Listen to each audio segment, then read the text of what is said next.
आगाह कयो कि रोहिड़ी में जिथे केनाल में पानी की खोट सबब टंडो अलायार बदीन मटियारी हैदराबाद समेत 9 ज़िला मुतासिर थियण जो ख़दशो है। जन त रोहिड़ी सर्कल ते ख़रीफ़ की मुंद में पानी की घुर्ज वधण ऐं डेमन में पानी न हुजण सबब अलर्ट जारी किया वियो आहे। ये अहम ख़बर अवां ताईं पहुचाई पिया। रोहिड़ी केनाल में पानी की खोट सबब टंडो अलायार बदीन मटियारी हैदराबाद समेत 9 ज़िला मुतासिर थियण जो ख़दशो आहे। तफ़सील मालूम कंदासीं टंडो अलायार मां गुलाम रसूल खां।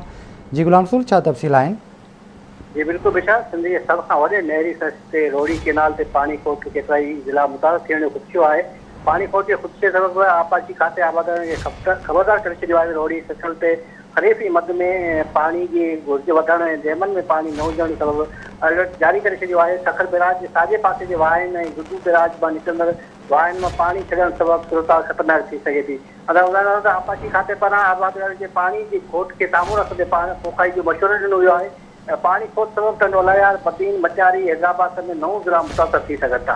जी ठीक है गुलाम रसूल, वॾी महिरबानी अवां जी तफ़सील खां आगाह करण लाइ।